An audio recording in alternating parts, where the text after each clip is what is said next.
The conflicts that worry me the most today are those which are aimed at democratic institutions, even the idea of democracy itself, on the grounds that these institutions fail to serve the people that they are supposed to serve.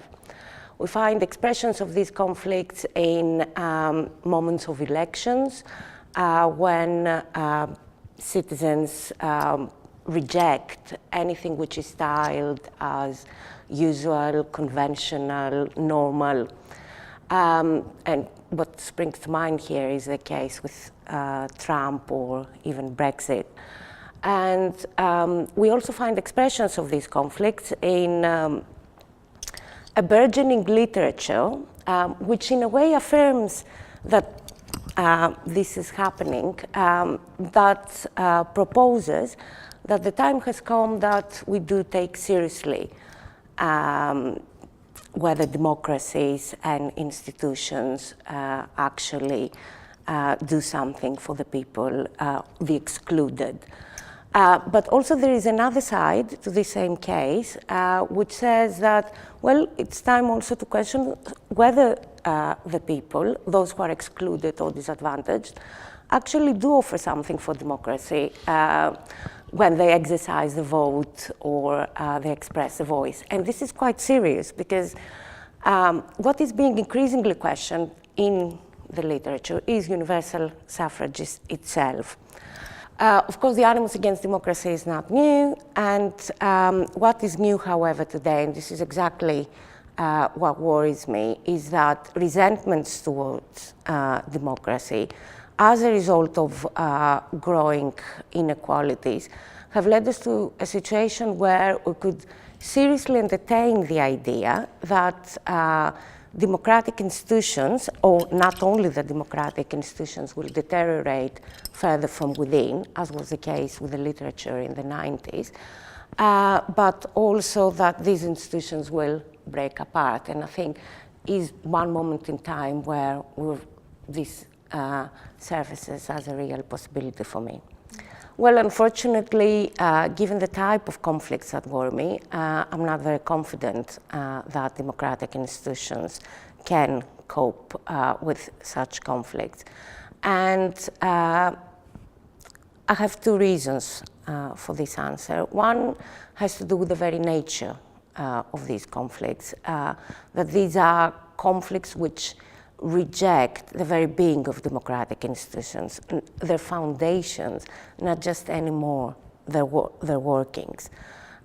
Secondly, these are conflicts which are not easily recognized and for what they are. They're not immediately recognized for what they are as conflicts with and against democratic institutions.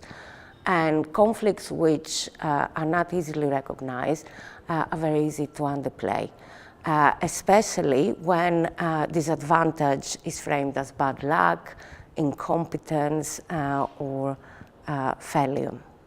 Political will is certainly important here. However, I'm not thinking of institutional representatives or democratic representatives who look to the past, to some golden age where we could completely bring back to what was there in the 20th century, some golden past, but rather politicians who look forward and institutions who look forward, and they draw on in as much as they rework the achievements of the 20th century. And the achievements I have in mind here are quite particular. So one achievement I have in mind concerns universal suffrage, to be sure, which is increasingly being put into question. The second one I have in mind here is upward social mobility sustained through, among other things, an educational system which also includes liberal arts. Of course, up until now, I've been talking about institutions rather than practices. And I haven't looked at, I haven't mentioned whether I have any faith in practices.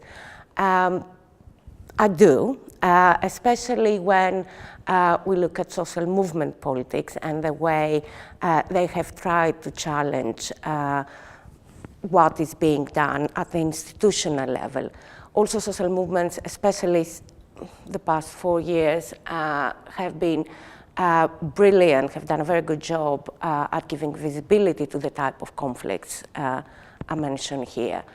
However, there is more to be done here. And what I have in mind is that what needs to be done is not just only reflecting on whether there is another world possible, but what this world looks like. So moving from ideas that there is an alternative to what this alternative could today look like.